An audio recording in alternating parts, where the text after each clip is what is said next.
Hello everyone, can you hear me?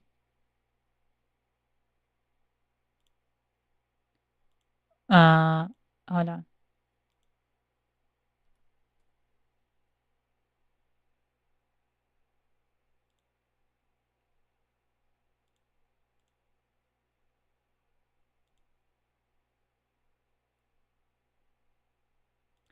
Okay, so last stream I was doing a differentiation of functions of several variables and I did it till chain rule, I think. I'm going to revise this and hopefully I complete the chapter.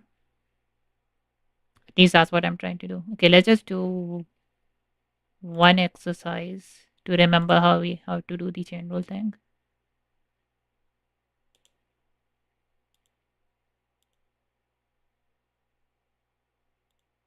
Hold on.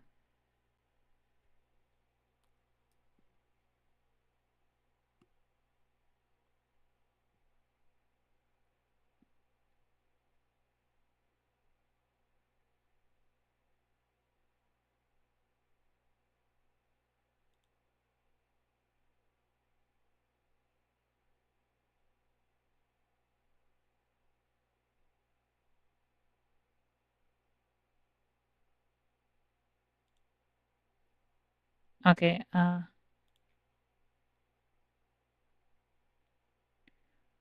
schedule for one independent variable. So dz over dt is dz over dx. So it's like, okay. So let me try one exercise.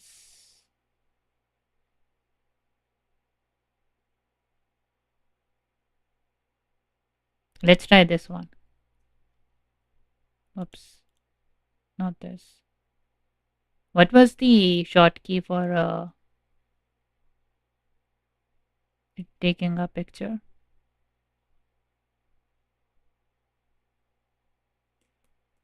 Yeah, Control Shift S. Copy.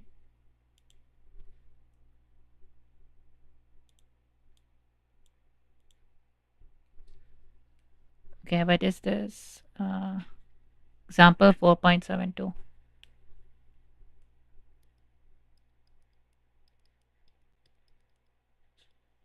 Sample 4.72, and we have z as this, x as this, y as this. So first of all, let's try change in x with respect to u. Partial derivative of x with respect to u. X is 3u plus 2v, and the partial derivative would be 3, right? Just 3. And then if I do this, partial derivative is just 4. dz with respect to du. Now z is defined like this, but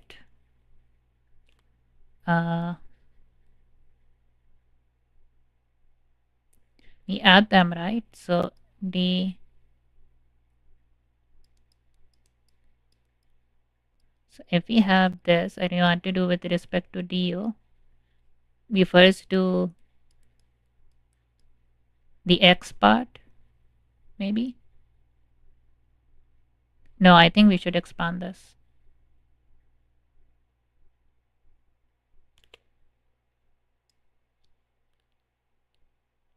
Delta z with respect to delta x. This is delta, right? What do you call this? Partial derivative of z with respect to x is 6x minus 2y. And then now with respect to y, it's minus 2x plus 2y, right? Now, if I do it with respect to u, that would mean I first do it with respect to x and then use the chain rule. And then I do it with respect to y. So this would be 6x minus 2y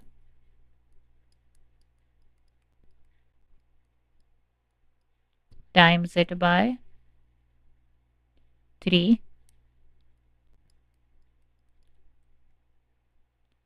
minus 2x plus 2y.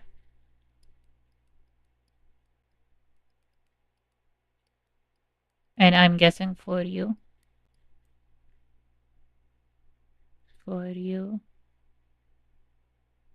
No, wait, why for you? Not for you. Just for.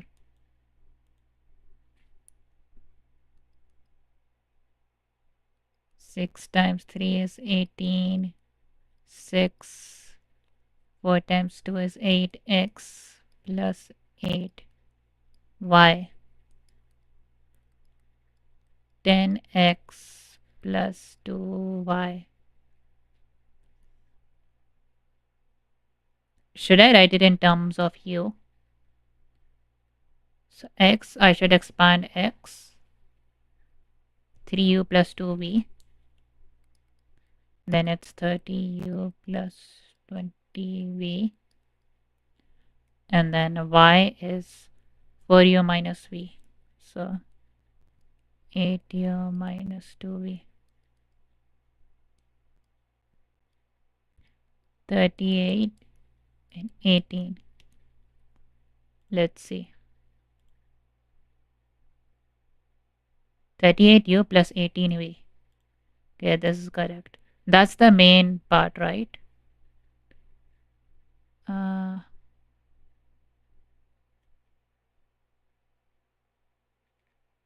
What do they mean by tree diagram?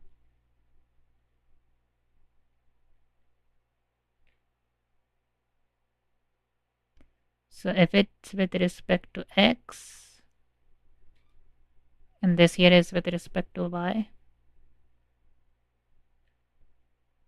t diagram for partial derivative of z with respect to u.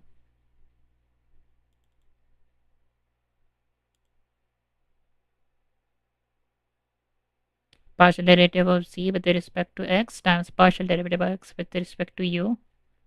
So this times this, then partial derivative of z with respect to y times it by partial derivative of y with respect to u. And then for v, it would be this times this plus this times this. Okay, I get it. What's the general one?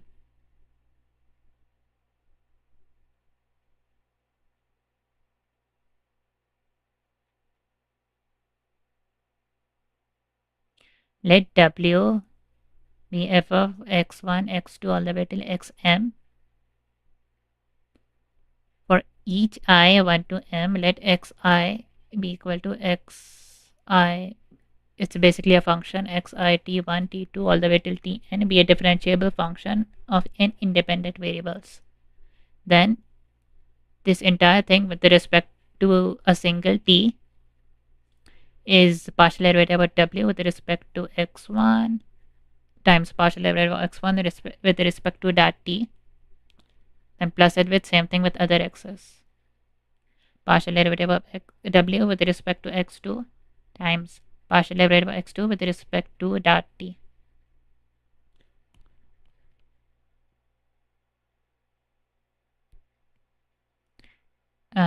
Implicit differentiation.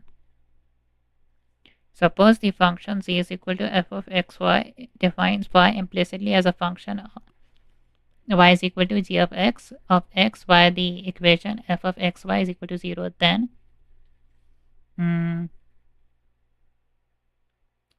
dy by dx is equal to minus partial derivative of x f with respect to x divided by partial derivative of f with respect to y.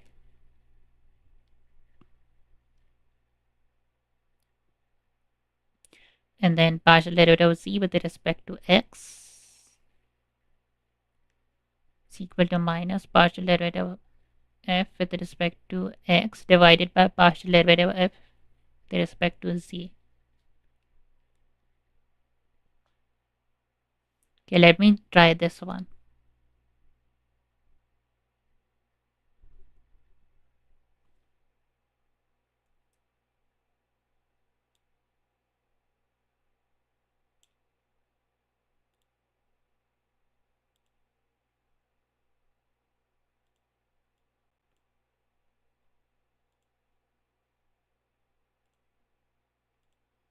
4 4.30.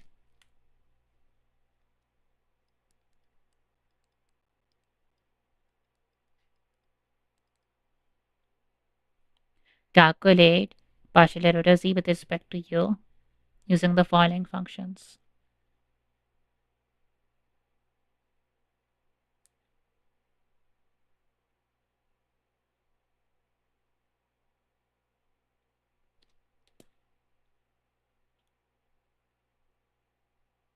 Wait, isn't this the same? No, no. It didn't copy properly. Don't know why it keeps doing that.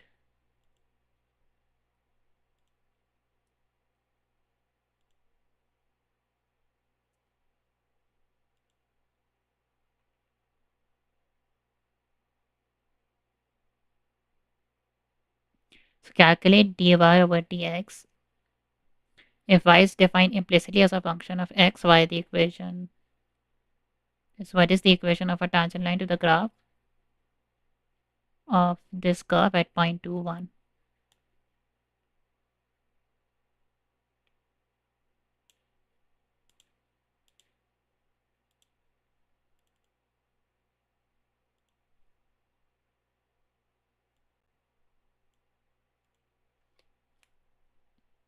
So we have this.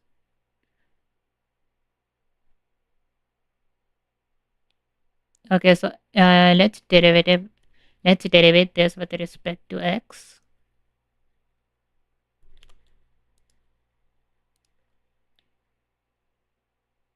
So 3x squared minus 2xy plus y squared plus 4x minus 6y plus 4x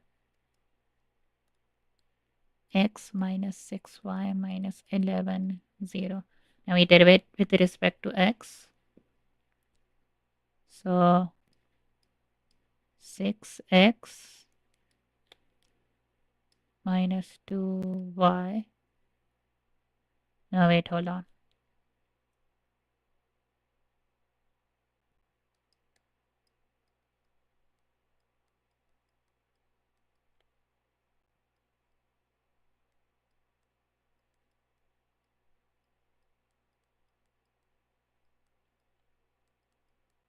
Plus it with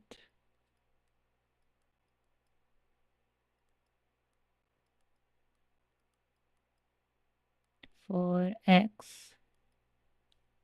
For let me just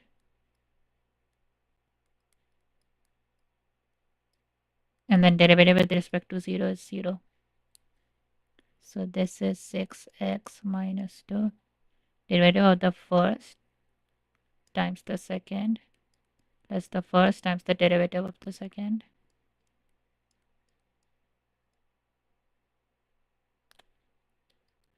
Plus it with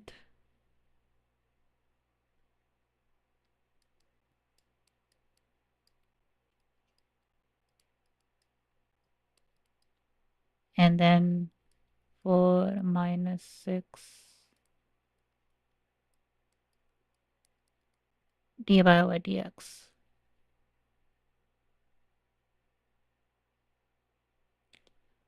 So uh,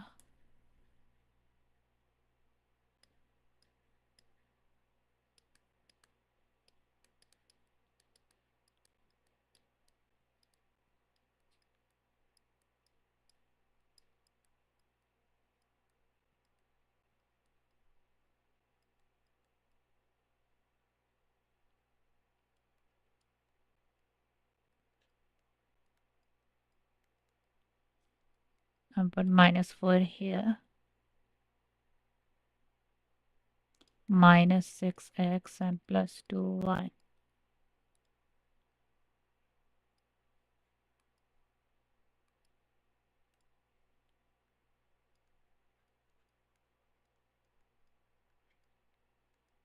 Minus 2x plus 2y minus 6.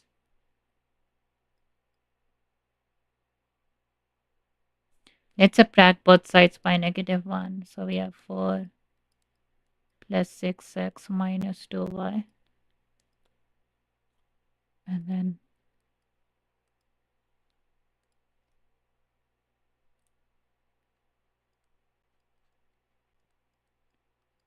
let's divide both sides by 2.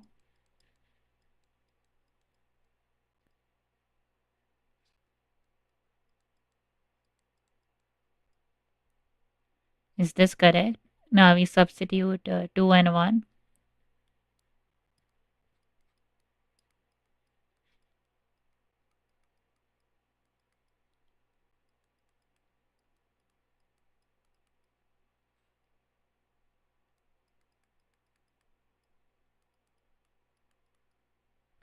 2 plus 6 minus 1.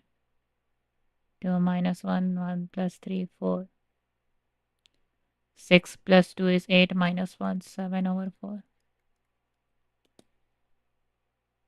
Whoops.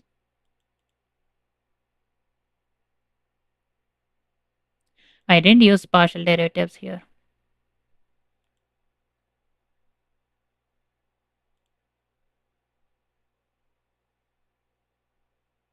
7 over 4. That's the gradient at that point.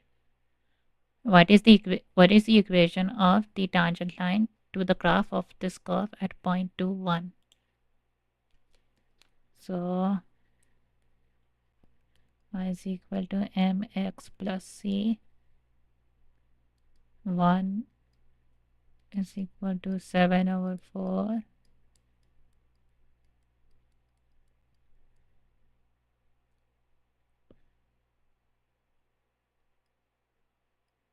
minus 7 over 2 c. Why there's 1 minus 7 over 2?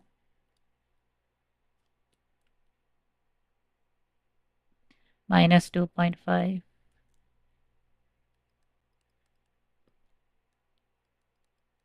So then we have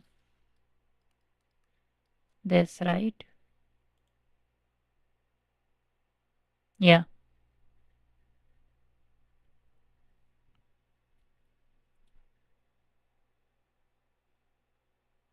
Okay, next chapter.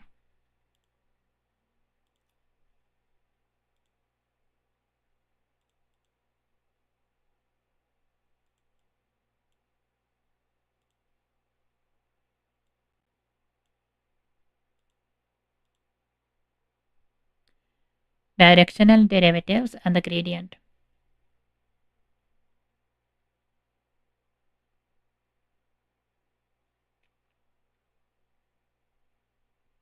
We start with the graph of a surface defined by the equation C is equal to f of xy given a point AB in the domain of f. We choose a direction to travel from that point. We measure the direction using the angle theta, which is measured counterclockwise in the xy plane. Starting at 0 from the positive x-axis, the distance we travel is h. And the direction we travel is given by the unit vector u is equal to cos theta I plus sin theta j. Therefore, the z coordinate of the second point on the graph is given by z is equal to f of a plus h cos theta plus and b plus h sin theta.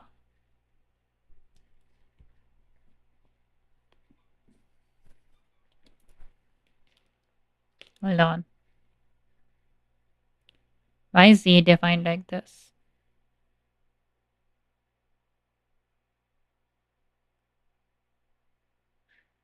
So a, b, and then f of a, b. So x, y, and z. The distance we travel is h, and the direction we travel is given by the unit vector. Okay.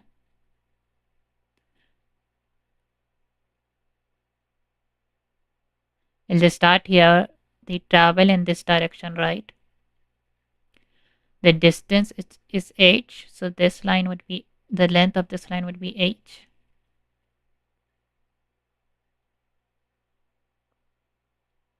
No, wait. Uh, you have this over here.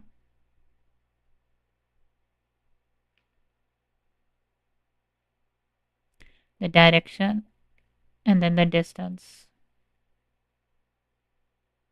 This is the unit vector. Okay. Okay, I think I get it.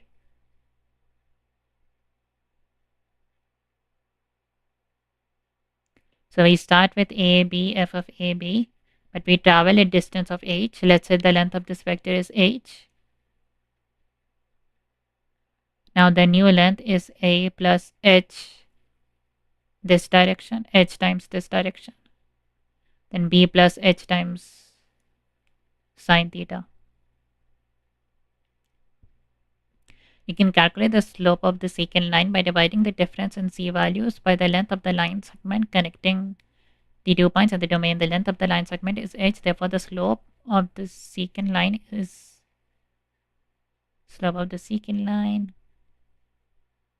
this divided by h.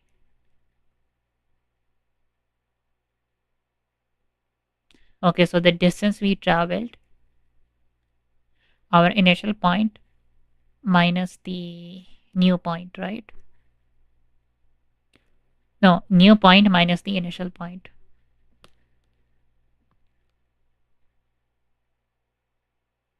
But that's just the z value. Calculate the slope of the secant line by dividing the difference in z values here by the length of the line segment connecting the 2 points.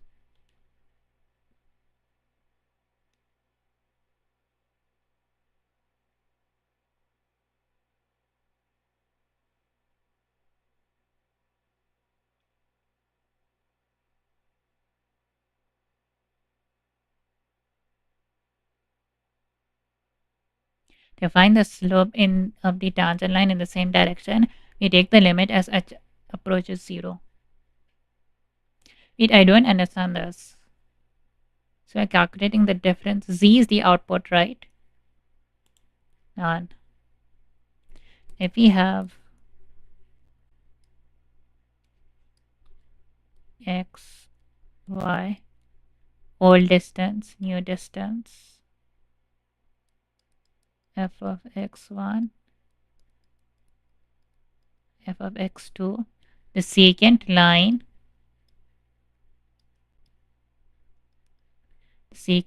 from these 2 points.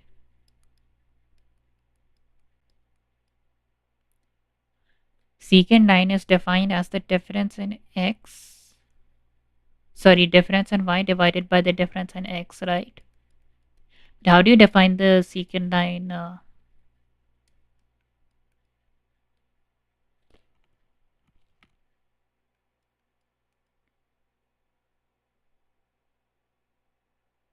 Let's say the distance I travel is delta x. In terms of x, the change in x is delta x. So we can do this.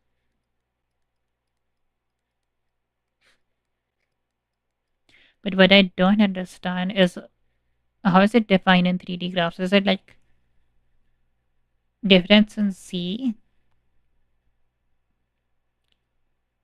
divided by the distance in the xy plane? The distance we travel is h. H in the xy, only in the xy plane, right?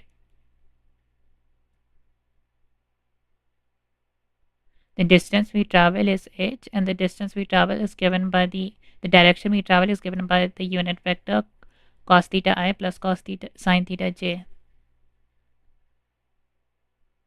Okay, I is facing on the x direction, j is facing on the y direction.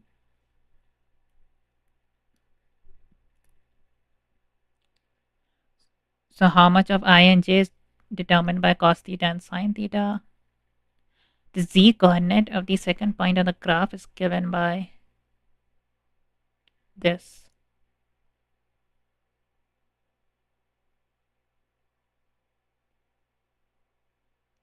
I'm assuming h over here is just in the xy plane and not in the z axis.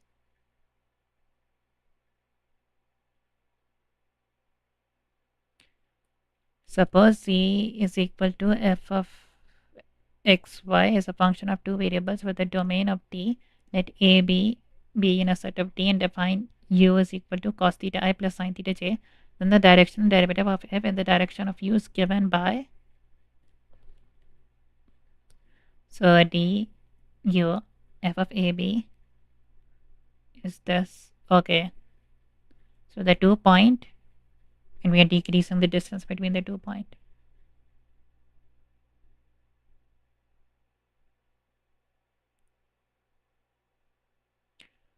Uh, Finding a direction derivative from the definition. So let theta be our cos theta over 5. Find the directional derivative of f of xy in the direction of u is equal to sin cos theta I plus sin theta j.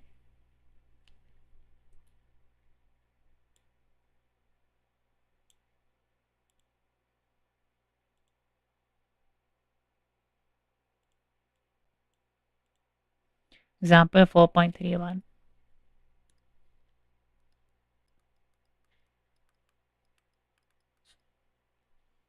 Find the directional derivative. The directional derivative in the direction of vector u, uh, directional derivative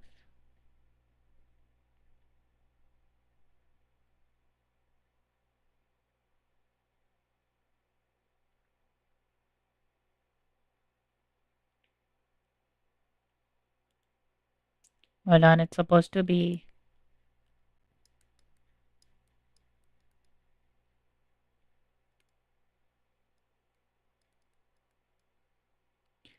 f of a plus h cos theta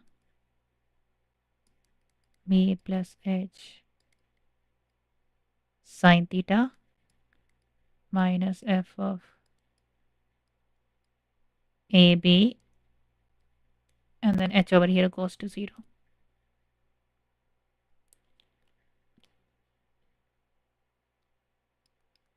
A is equal to -1, b is equal to 2,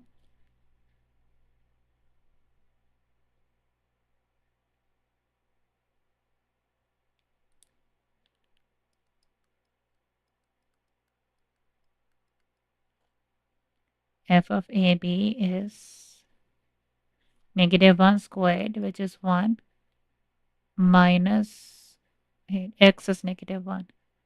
So it becomes plus 2, plus it with 2 squared is 4. So 12, 15. And hold on, let me just write the whole thing here. X squared minus 3xy.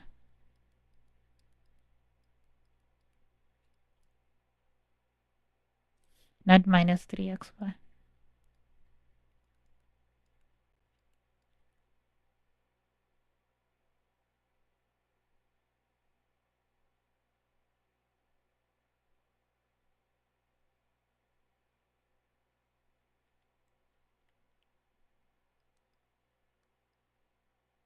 Minus 1 plus h cos theta minus 2 plus h sin theta. This is equal to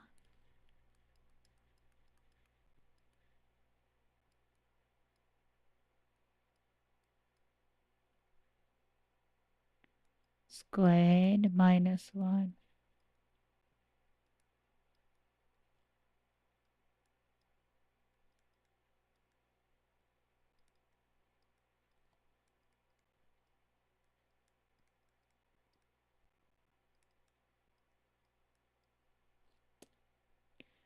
Am I in the right direction?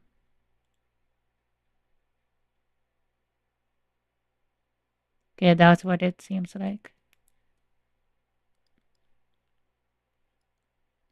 So this times it by itself. So -1 times -1 is 1. -1 times h cos theta H cos theta times minus 1 is that again. So we have two of these. Plus it with H square cos theta. Now minus it with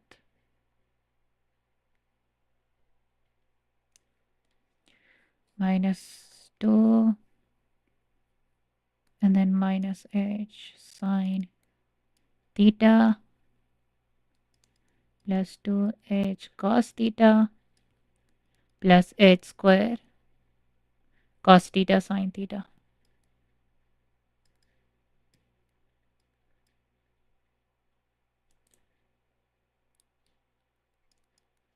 Plus 3, 4,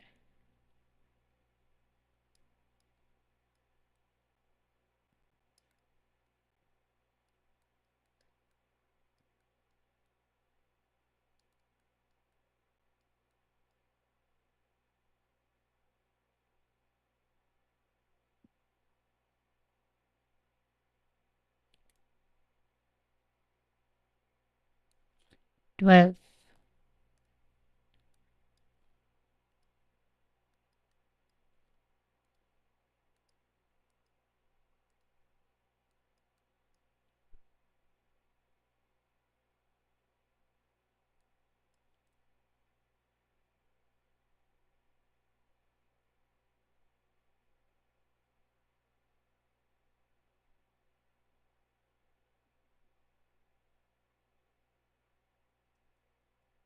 I don't know if I'm heading in the right track.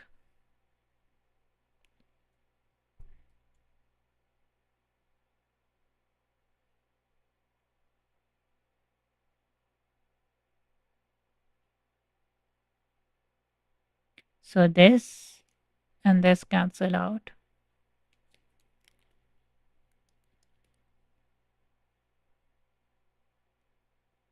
We have H square cos square theta. We have 1 plus 2 plus 12, right?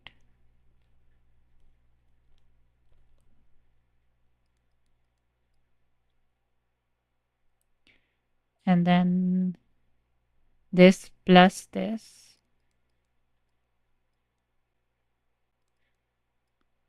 right? And then this cancels out, and then this plus this.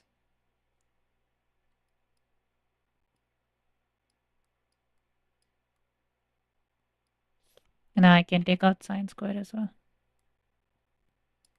Sine theta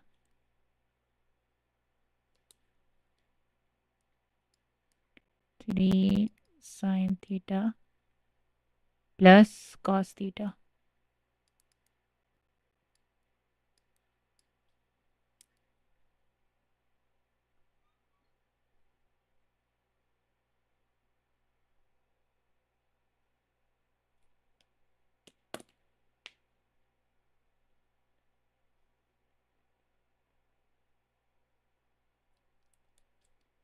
Also, h square cos theta plus sine square theta is h square.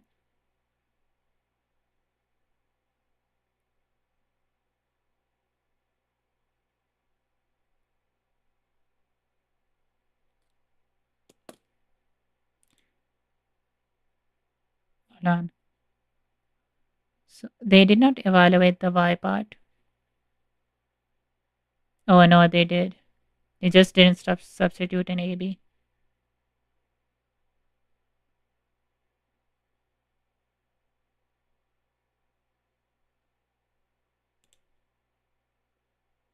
Wait. So if we take the limit as h goes to 0,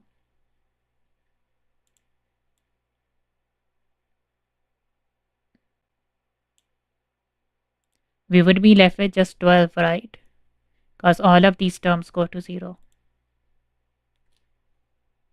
But they got 8. Maybe I made a mistake somewhere.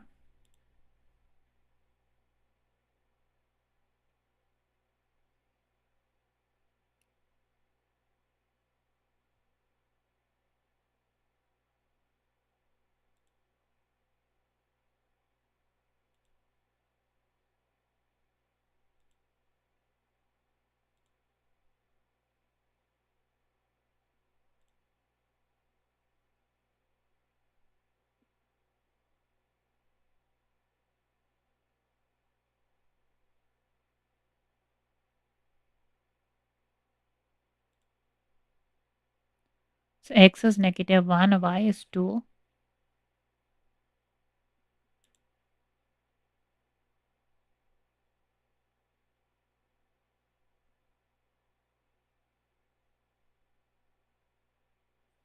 So the only terms without h is 1 plus 2 and then plus 12.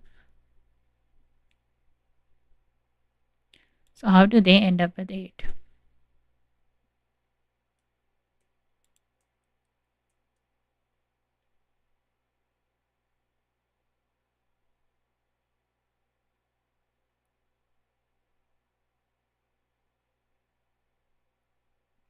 Let's see if I copied everything correctly. Oh no, I need to do minus FAB, right?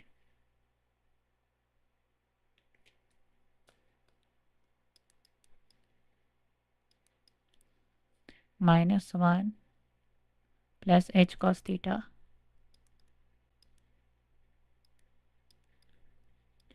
2 plus h sin theta minus it with f minus 1, 2 is equal to, so we have all of this.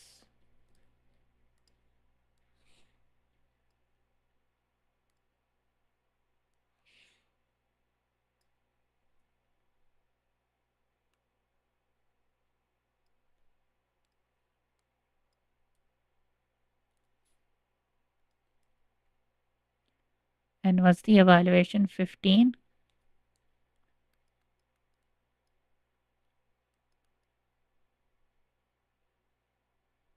But then 12 minus 15 is -3. There's a mistake here. So -1 and 2, -1 becomes 1. This is 2. And then 2 squared is 4 times 3 is 12. 15.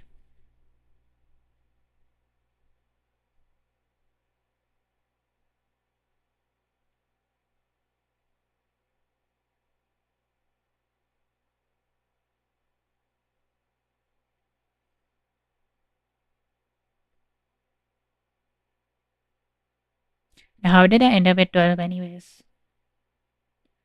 1 plus 2 plus 12 should be 15 over here as well.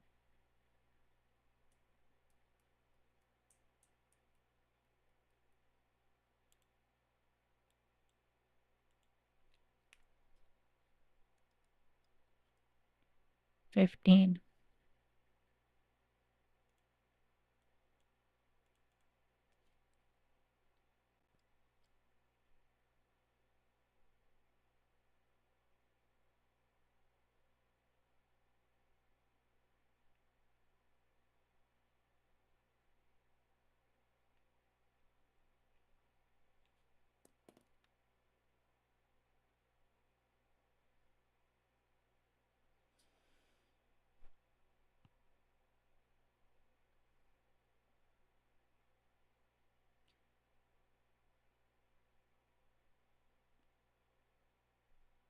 Let's see. We have this becomes 1. This is correct. This is correct. And -2 negative sin h plus 2 cos h. So it's square cos theta sin theta. 3 times 2 is 6. 3 times two. No, no, wait. This is squared. So 4 plus 4 h sin theta plus h square sin square.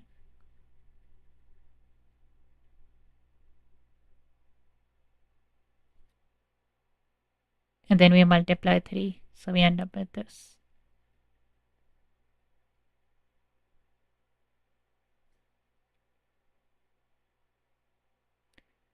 This plus 15, this from here, plus 15 from these three, plus 13 h sine theta, because plus h sine theta, and then plus 12 h sine theta, and then minus 2h cos theta, it cancels out, plus 3h square sine square, took the h square sine theta out, so I left with 3 sine theta from here,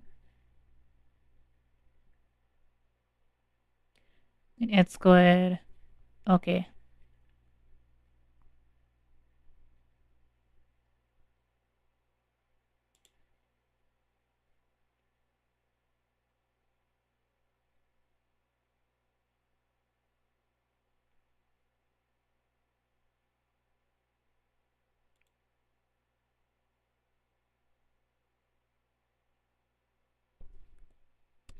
All the terms have h in it, that's the issue.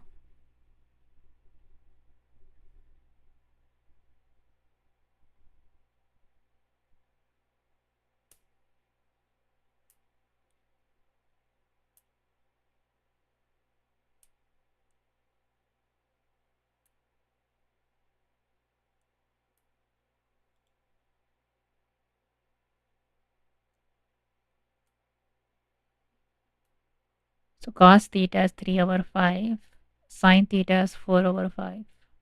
But even if we evaluate them, all the terms will have h, right?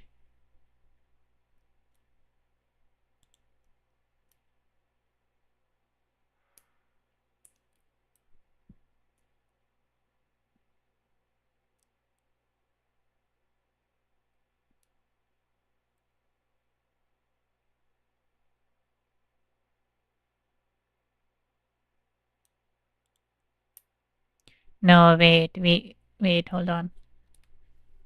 15 and 15 cancels out. However, if we divide all of this by h, let's say this is delta f.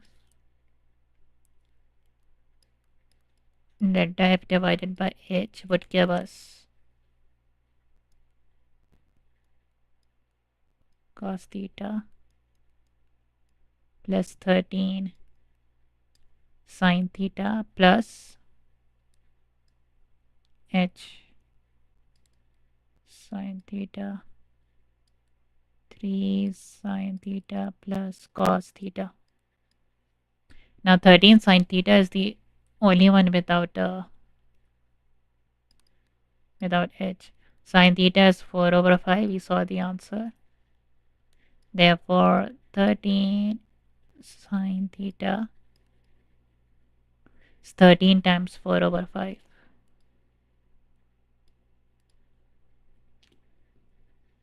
13 times 4 over 5, which is 10.4.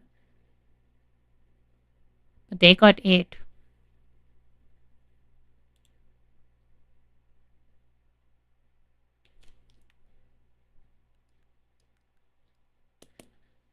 Something is missing.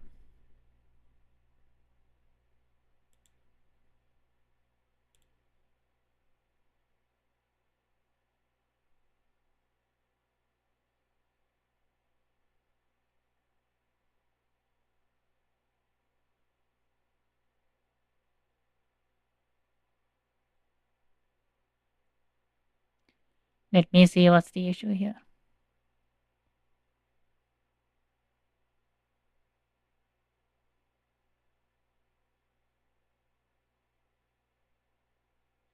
I think minus 2h cos theta and then minus plus 2h cos. They don't cancel out, they add, right? So it's plus.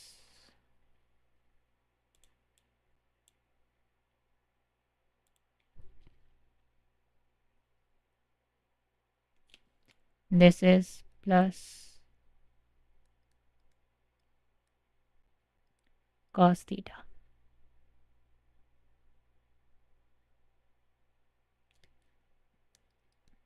plus 4h cos theta plus 4 cos theta. 4 cos theta is 4 times 3 over 5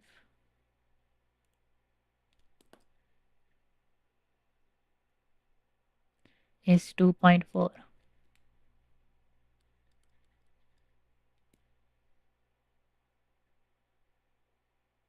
If I subtract these two, I get 8.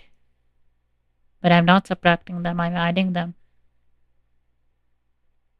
Subtract. No, I'm subtracting them. Subtract. Subtract.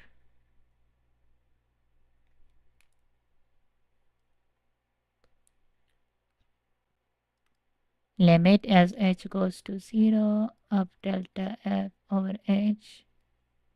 So 10.4 minus 2.4 is 8.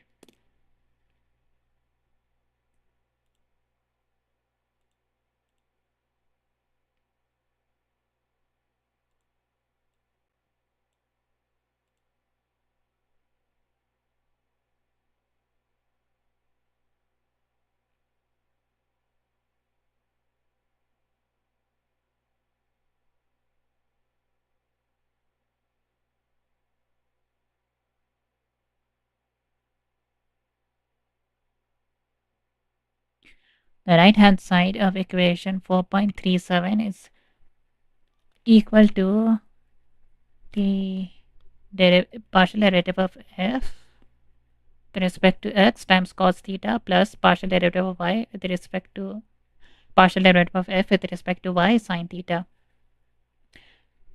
which can be written as a dot product of two vectors. Define the first vector as what is the symbol? This, and the second vector as this. Then the right hand side of the equation can be written as the dot product of these two vectors.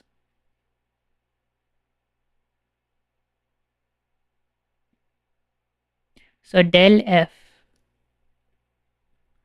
the symbol del is called nabla.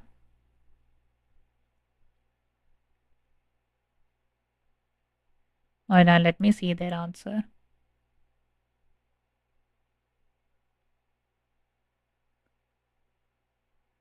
So is this the right one?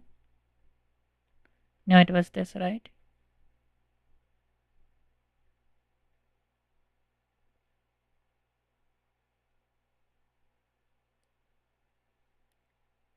We got all this.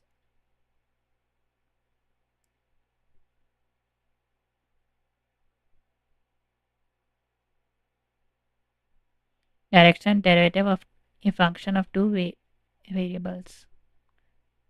So directional vector of f of xy is equal to this. The direction vector of f in the direction of u is given by this.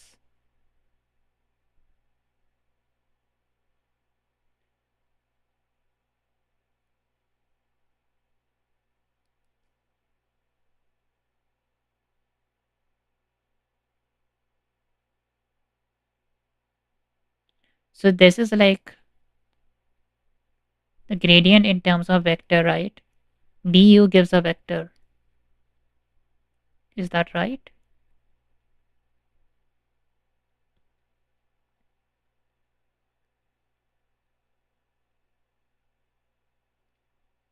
Is this d a vector? Directional derivative.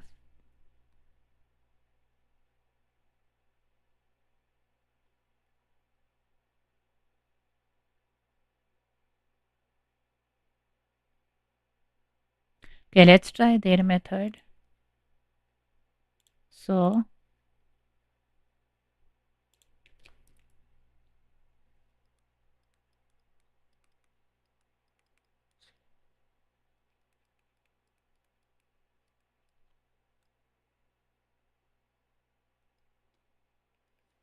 x square minus xy plus 3y square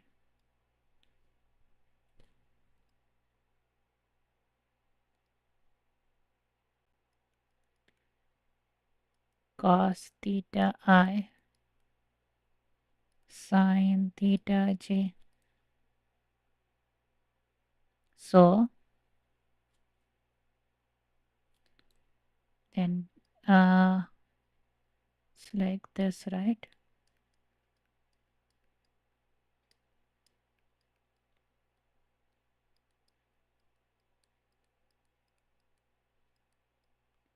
Then I plus it with j. Let's see. That is correct. No, this is the directional vector. This is the gradient as a vector, right?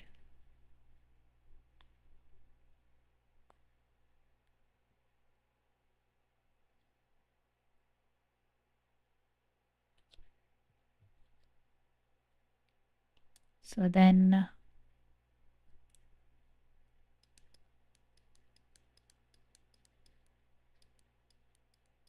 this gives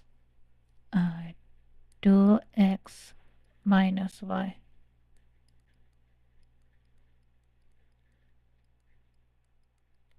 minus x plus 6y.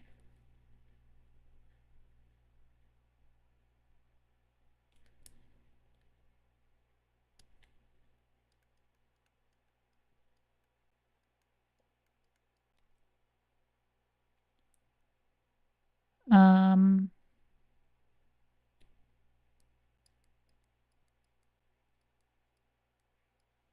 I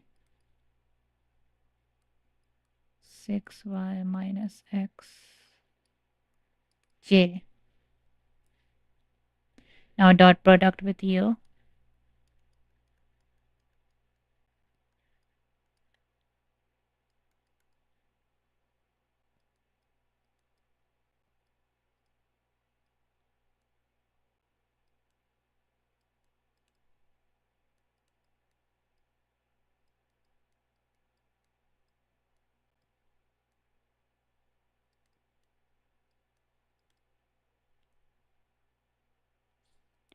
And x is equal to -1, y is equal to 2. Cos theta is what?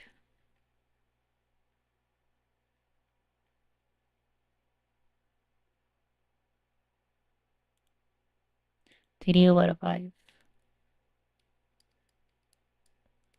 Sin theta is 4/5.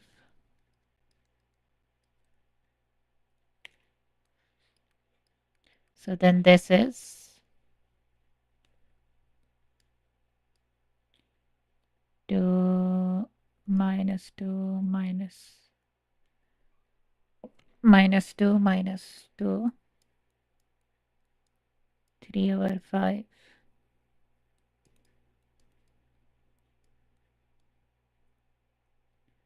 minus 12 plus 1.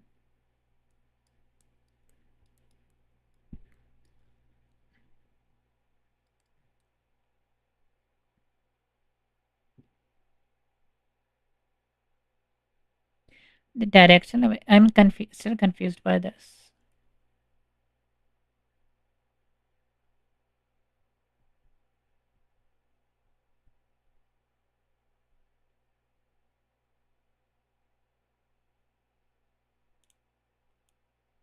No, we don't have I and j in the cross product.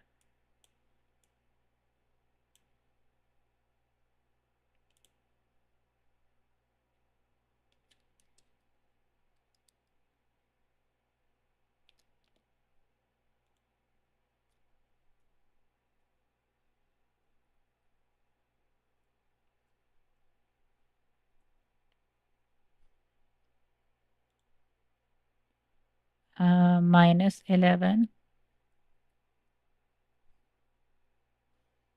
I did not get the right answer.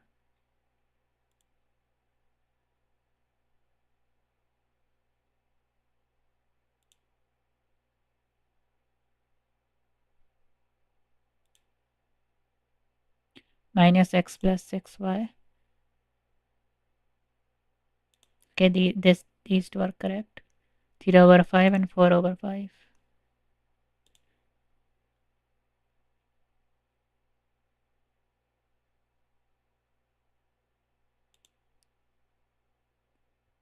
3 over 5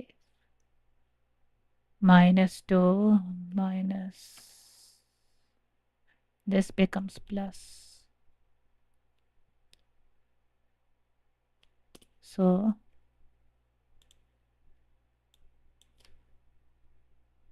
minus 8.8. So 6y minus 12 plus 1.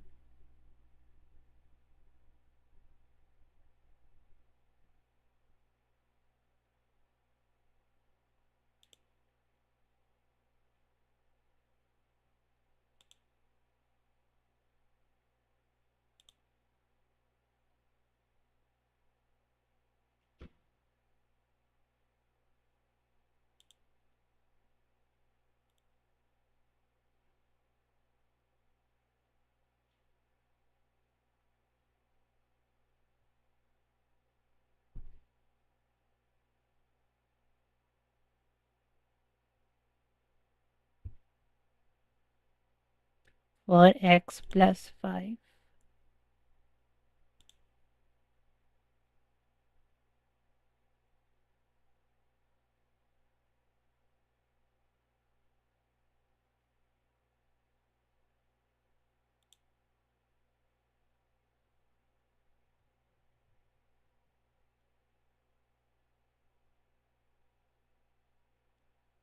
Six y.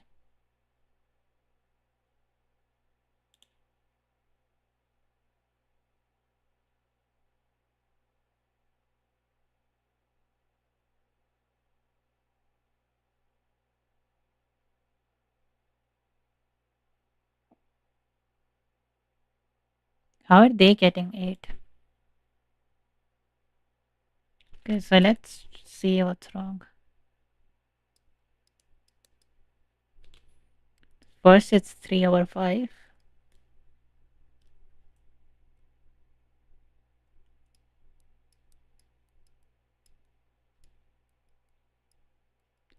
Right? And then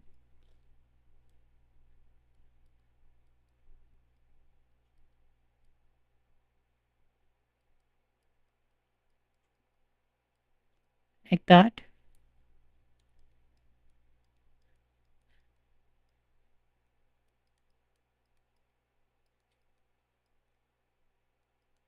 Now we substitute minus 1. So this becomes negative 2.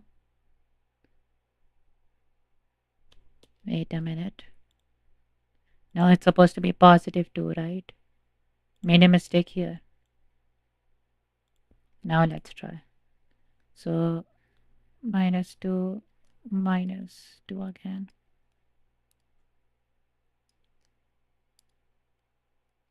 This is plus 2 minus 1.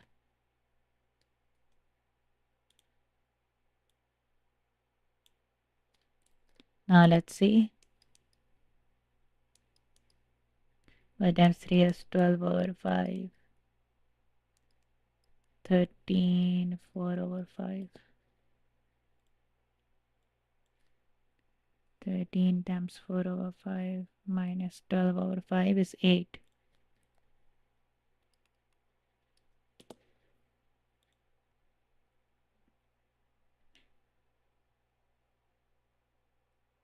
Let's see. Be a function of x and y such that f partial derivative of f with respect to x and partial derivative of y with partial derivative of f with respect to y exist. The vector del f is called the gradient of f and is defined like this. The vector del f is also written as grad f.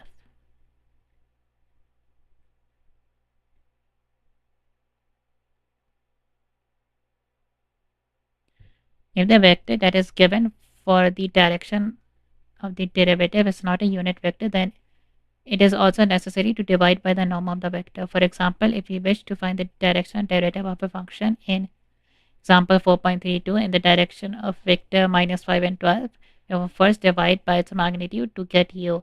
This gives us u is minus 5 over 13 and 12 over 13. Then we would do this.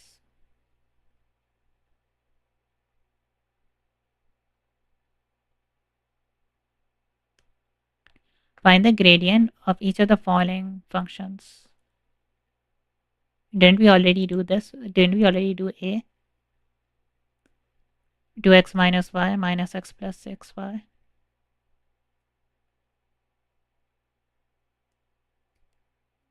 So this gives the gradient as a vector, right? How much does x changes in one direction plus how much does y change in another direction.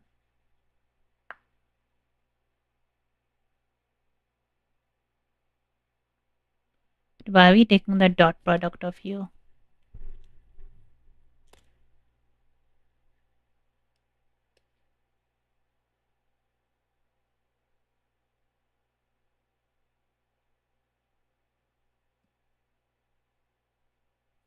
When you take dot product with u, what would that give? I know that will give the direction vector, but like, what exactly is that?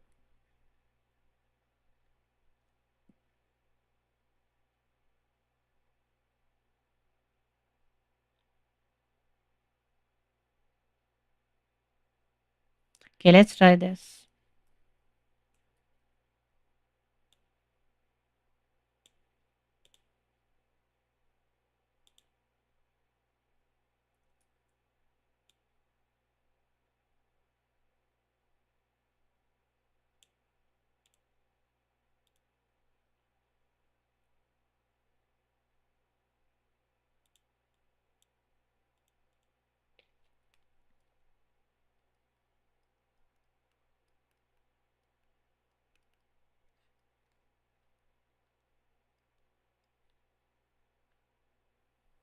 So we have, first we need to find this, which is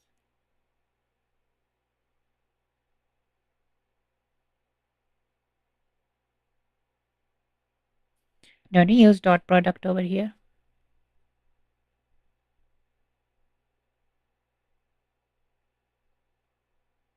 Or actually the chain rule?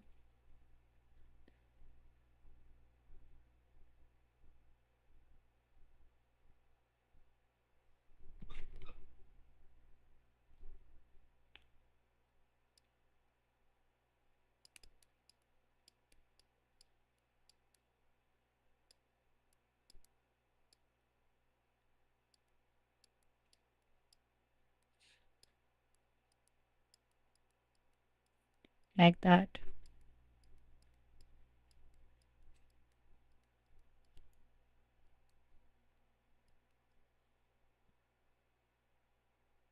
This is treated as a constant. Then derivative of sine is cos.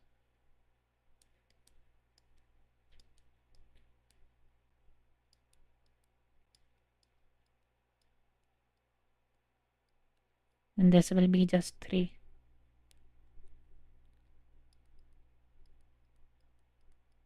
And then I guess it's the same with y. This will be treated as a constant. Derivative of cos is minus sine.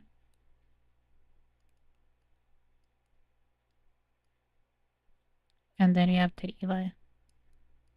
Then we add these two, right?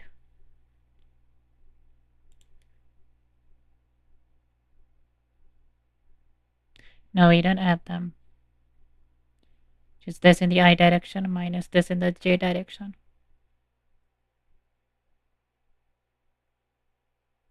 The gradient has some important properties. We have already seen one formula that uses the gradient, the formula for the directional derivative. Recall from the dot product that if the angle between the vector a and b is phi, then a dot b is magnitude of A times magnitude of B divided by cos phi.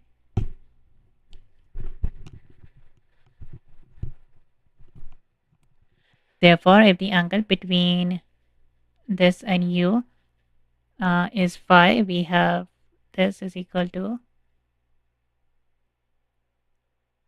oh, I see, the magnitude of this times cos phi.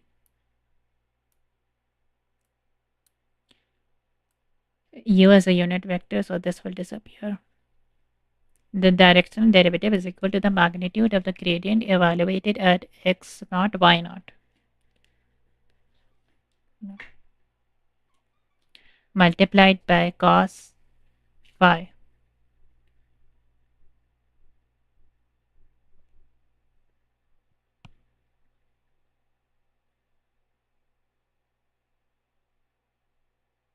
Is U some random unit vector? What is U supposed to be?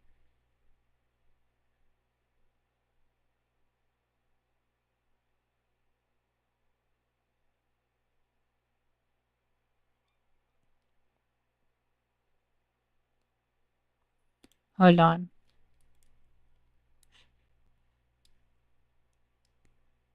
We have phi.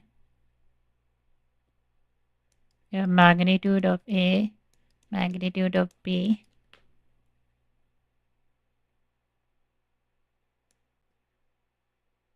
Cos is adjacent over hypotenuse. Let's say A is 1.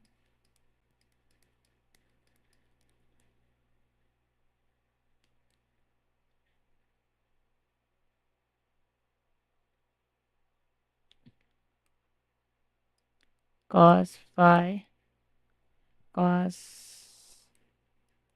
phi is equal to adjacent over hypotenuse.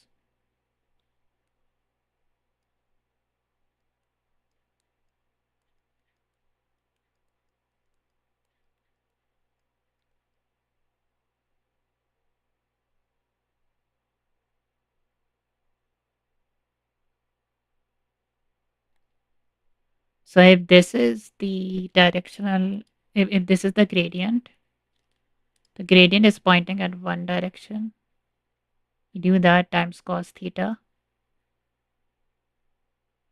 I think we would get like the gradient in the unit direction, maybe.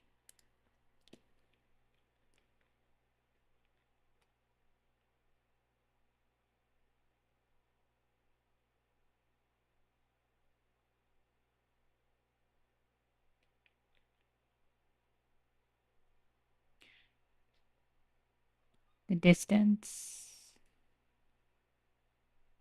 we travel is given by the unit vector. No, the direction we travel is given by the unit vector.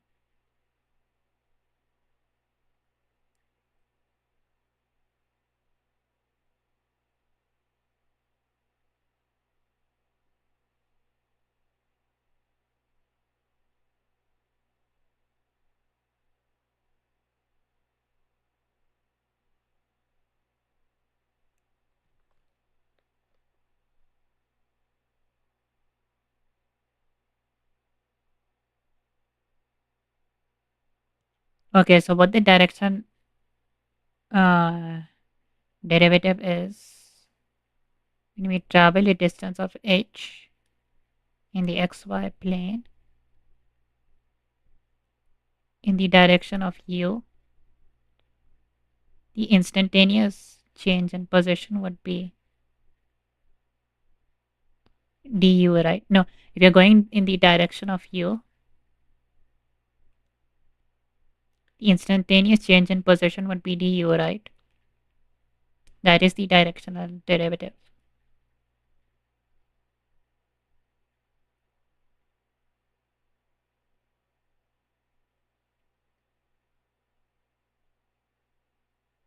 So the derivative is this side. If you want to go this side, if you want to go in this direction and the gradient is like this, the instantaneous change in position will be given by du. I think that's what the directional derivative is.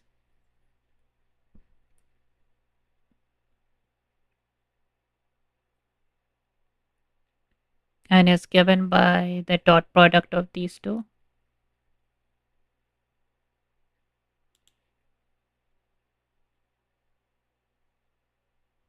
So cos phi, which is the angle between them, times it by the magnitude of this,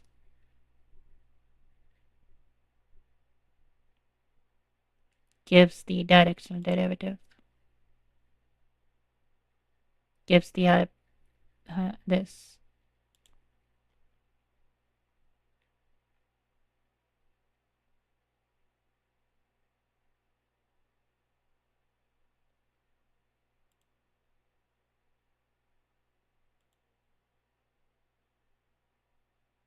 So can I draw here? So imagine a triangle, this, and this, so like a right angle triangle. Magnitude of this times it by cos phi, which is the angle in between. Give the vector over, what would give the magnitude of the vector over here? That is the directional derivative.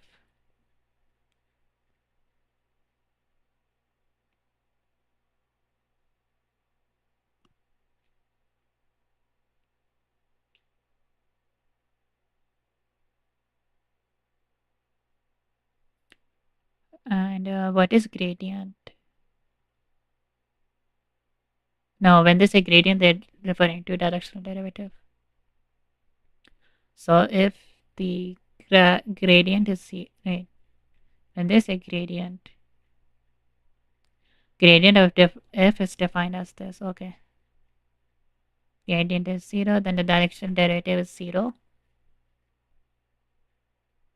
Oh, there's no change in c, right? Gradient is not 0. E is maximized when u points in the same direction as the gradient.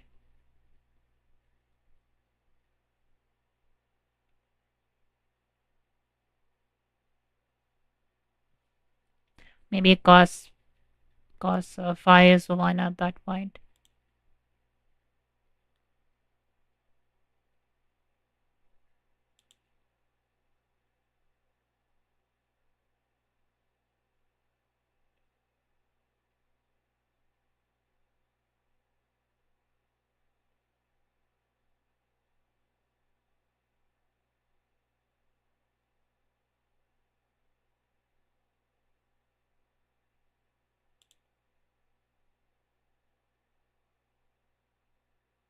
I don't know why I'm confused.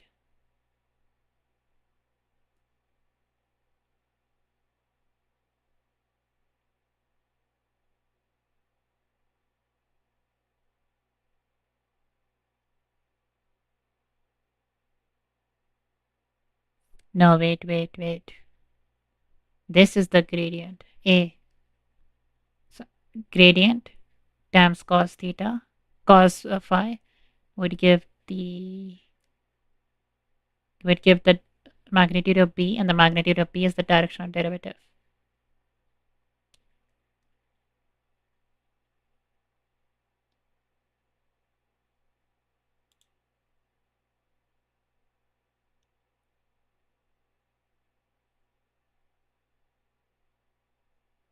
So most rapid increase in f, so rapid decrease in f, and this causes zero change in f.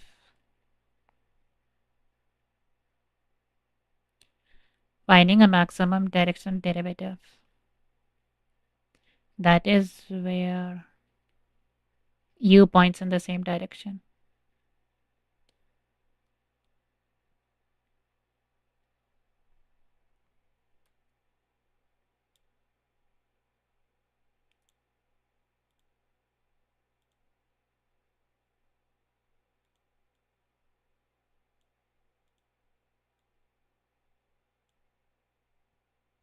Actually, it should be here.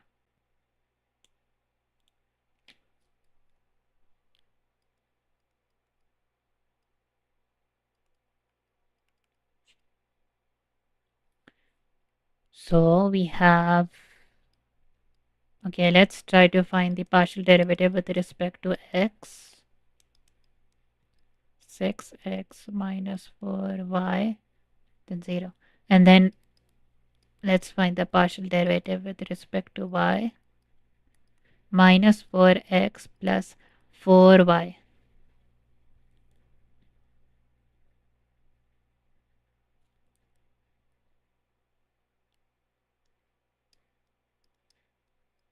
X is minus 2, y is 3. This is equal to, so in the I direction,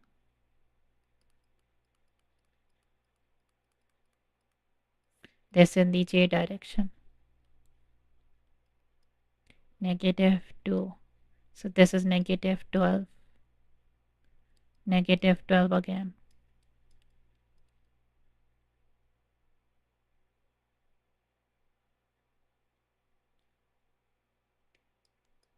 Uh, plus 8, then plus it with 12, the j direction. 24i plus it with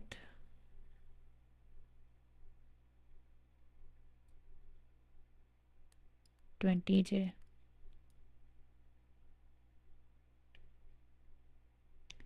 And now if we do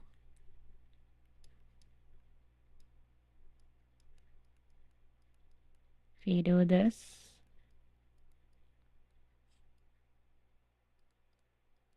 24 square, 20 square,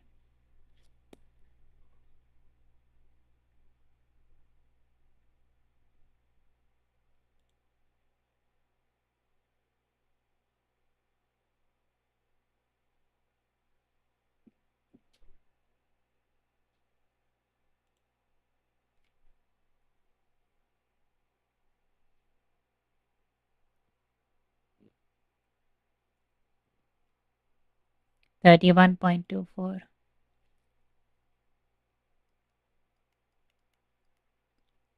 31.24. Then cos phi should be 1.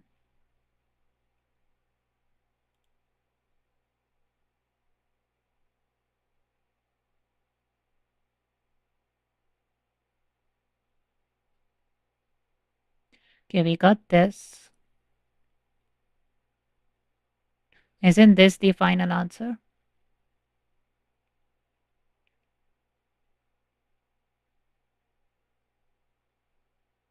Yeah, cos phi is 1, right? That's where the maximum happens.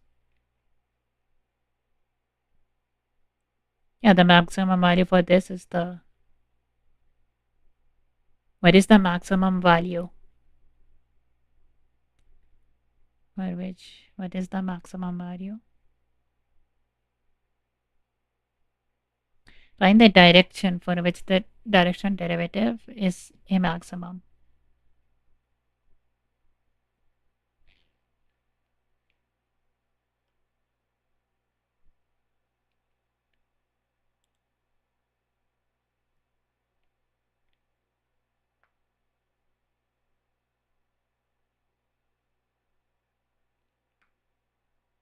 Oh, so we take this and turn it into a unit vector. Is that what they're doing? Find the direction for which the direction derivative is maximum. Okay, so we just take this and divide it by 31.24. So the u is equal to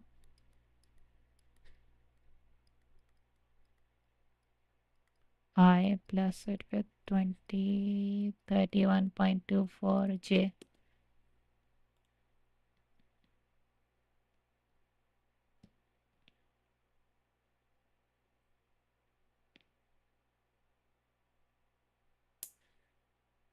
What do they mean by angle? Is it the angle 1? Isn't the angle 0?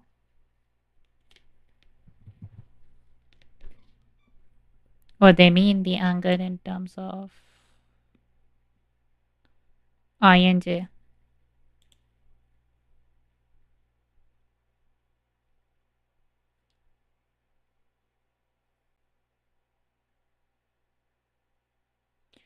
Recall that if a curve is defined parametrically by the function pair, then the vector is tangent to the curve for every value of t in the domain. Now let's assume z is equal to f of xy is a differentiable function of x and y, and x naught and y naught is in its domain. Let's suppose further that x naught is equal to x t naught and y naught is equal to y t naught for some value of t. Consider the level curve f of xy is equal to k. Define gt is equal to f of xy and calculate the gradient of g on the same level. So by the chain rule, we get this. The gradient of g is 0 because gt is equal to k for all t. Therefore, on one hand, we have this. On the other hand, we have this. Therefore, this dot product this is equal to 0. Thus, the dot product of these implies they're orthogonal.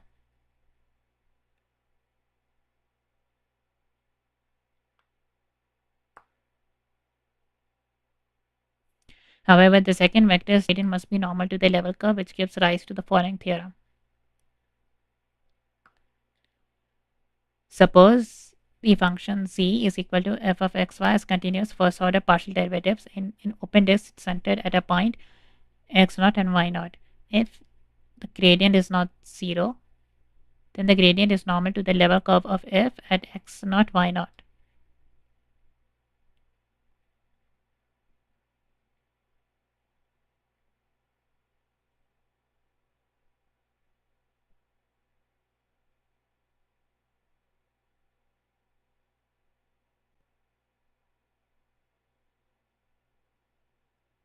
We can use this theorem to find tangent and normal vectors to level curves of a function.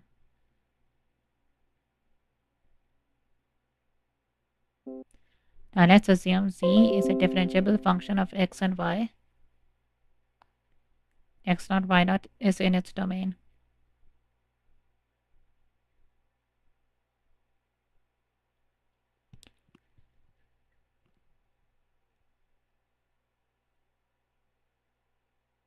Okay, let me see what they do here. For this function, find the tangent vector to the level curve. Graph the level curve corresponding to f of xy is equal to 18. So, yeah, with respect to x, and then they found it to respect to y. Then they found the gradient. Then they did it at minus 2 and 1, and they got minus 9i plus 18j.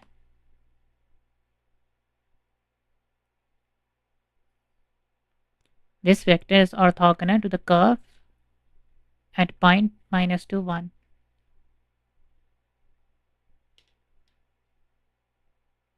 We can obtain a tangent vector by reversing the components and multiplying either one by minus 1. Thus, for example, minus 18i and minus 9j is a tangent vector.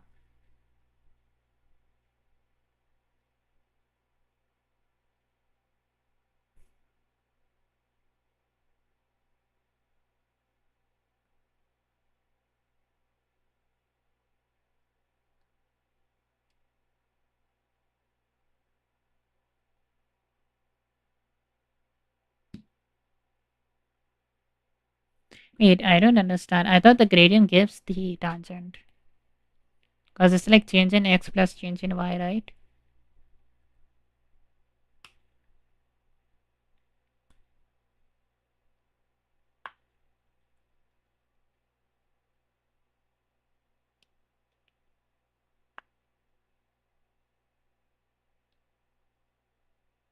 No, it's actually change in z with respect to x and change in y with respect to change in z with respect to y. That's the gradient of f. Okay, I think I got confused.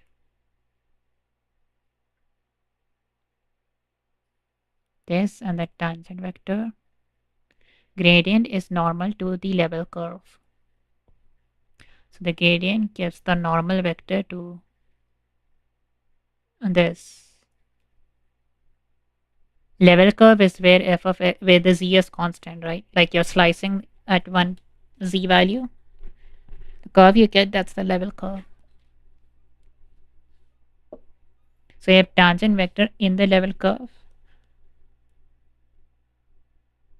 and then you have gradient of f, which is normal.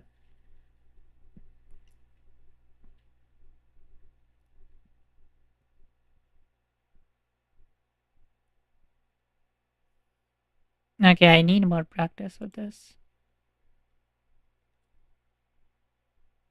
I wanted to do minima maxima this stream, but I don't know how long that will take.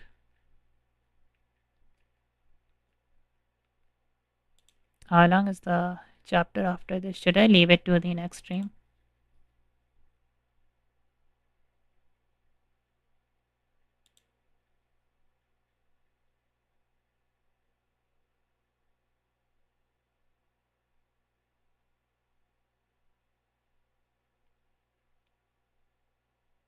Yeah, I should just leave it to the next stream. Okay, I will end the stream here then.